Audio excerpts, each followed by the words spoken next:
We all wish we could make money while playing video games. Right? Was that too high? Right? Oh.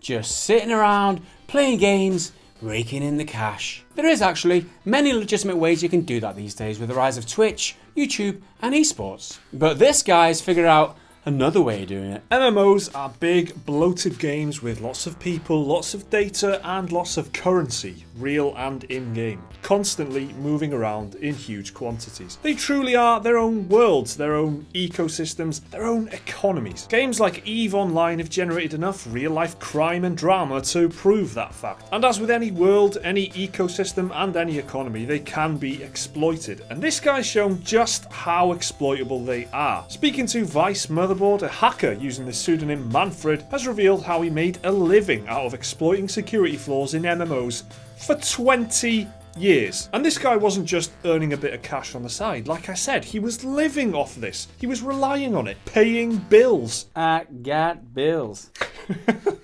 We need more of that. We need more spontaneous musicalization of things we say. Manfred revealed how by typing in a few short commands into a debug console in the game Wildstar Online, he could earn 18 quintillion in in-game currency in a few seconds. His methods change from game to game, but in this particular sci-fi MMO, by bashing in some commands, he's able to single-handedly ruin the game's entire economy by filling his account with practically infinite amounts of cash. While the actual techniques this guy used change from game to game, the principle is the same. Trick the game into giving him items or currency and then sell that for real money to other players or dump it in wholesale quantities on grey market sites like Internet Game Exchange. His current fortune in Wildstar Online at the current exchange rate is worth $397 trillion in real life dollars. Seriously. His income is only limited by the market for the in-game currency. So $397 trillion is basically infinite money, isn't it? Is that more money than there actually is in the whole world? I don't Maybe. know.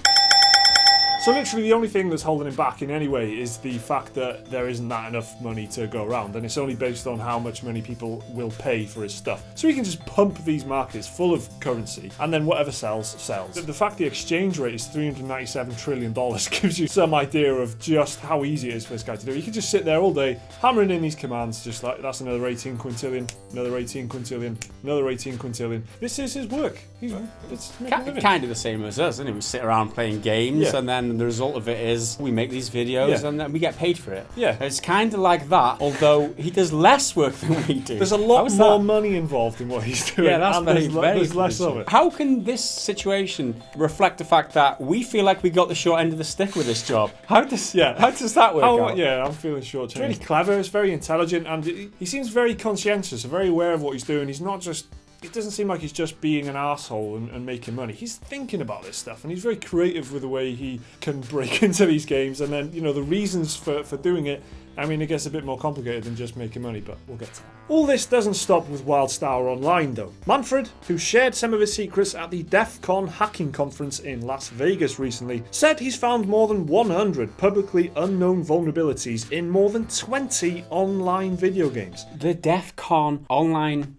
What? It's the hacker conference. Of course there's a hacker conference. Didn't get an invite this year. It's a conference for everything these days. Yeah, I know. I mean, the hacking conference? What the is that? In the last 2 decades, Manfred has made a profit doing this kind of thing out of games including Final Fantasy XI, Dark Age of Camelot, Lord of the Rings Online, Rift, Age of Conan, and Guild Wars 2. Hacking and trading virtual goods has been his full-time job. The only time one of his hacks ever went noticed was with Shadowbane in 2003. That caused such chaos that Wired ran a story on it, and he went totally underground after that. He told Motherboard, the best hacks are the invisible ones because you change the rules without anyone knowing what's going on. When hacking online games, the main goal is to be invisible. You don't want to disrupt the players. You don't want the game company to find out about your hacks. You don't even want them to know that what you're doing is possible. Manfred's career started with the grandfather of MMO gaming, Ultima Online, in 1997, when he had dial-up connection and was routinely killed by players on broadband speeds. To compensate, he hacked the game. He figured out an exploit to delete players' houses in-game, which were a finite, scarce, and therefore valuable resource, and took over their property. One day, he chucked a castle from the game on eBay to see if someone would buy it. He made $2,000 off of it. He sold around 100 houses since, each going for an average of $2,000. Who the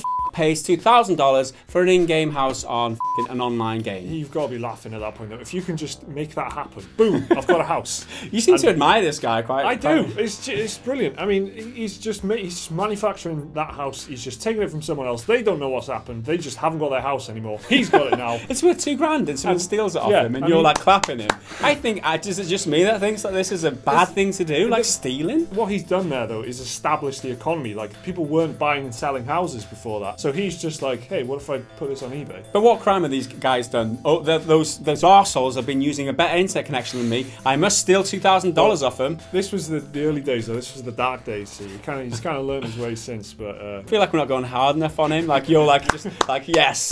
And I'm like, hang on a minute. I find it fascinating. Okay, sorry, I'll carry on. That pretty much paid for my college, he said. I pretty much sold houses and castles from Ultima Online for 3 or 4 years. Manfred has refused to reveal exactly how much cash he's made from all his exploits, however. He also doesn't like to call what he does as hacks. Instead, he says his exploits are more like finding unintended features in the protocol. I don't know if we weren't there when this interview took place, so we can't tell if he was smiling when he said that.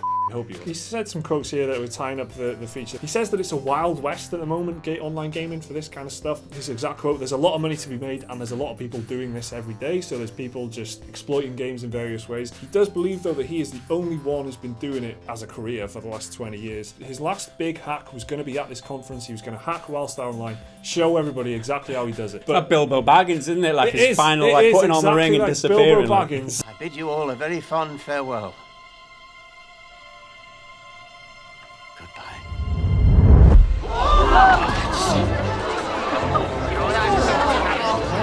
Like, he decided against that at the very end and said, you know what, I'm just going to not do it and tell NCSoft about the exploit, which kind of leads you to believe that that's going to be his route now if he keeps doing this. Which, what else can you do? What's his career going to be now? Unless he's like sitting on a pile of cash, which he probably is. He probably is, yeah. You see that all the time where like hackers go into counterintelligence, like counter spying for like, is it CIA and shit like that? And it's obvious that if you want to keep your security tight on an online game, like a development team might say, how's about you look for exploits in our game and plug the gaps for us, and we'll commission you for that. Or he could approach these developments and say, I've got an exploit in your code, I'll tell you what it is, but is that blackmail though? I don't know. I mean, the thing is, is it blackmail? Is it consultancy? I mean, yeah, it's consultancy. Yeah, he might already have a business. That might be why he's changed his mind. Yeah. He might have invested all of his dodgy cash into a business that advises companies how to defend against this stuff. You don't know because he's completely anonymous. It's a fascinating story for me. I love the fact that it was because he was getting owned in Ultima Online, and he was like, "Alright, you then, I'll have your house." From that, become like this monster for the last 20 years. He's only kind of stopped because of microtransactions as well. He says because a lot of free-to-play games rely on economies now and microtransaction models where things do have value, houses and whatever, the modern day equivalent do have value. He says that feels more like stealing. He really is breaking the economy there, it's unfair what he's doing. So he's finally grown a conscience, it seems. Yeah. Whereas like 20 years of stealing stuff, doesn't faze him. But bastard, like it's just like, I'll have your house. So let us know whether you admire him as much as Mike does, or you think he's a robbing bastard, like I seem to think. Let us know down in the comments below. Like the video if you enjoyed it. Check out another one of our videos around about here on your screen. Check out our Patreon if you want to support the channel up there, and we'll see you again in the next video. Until then, bye for now.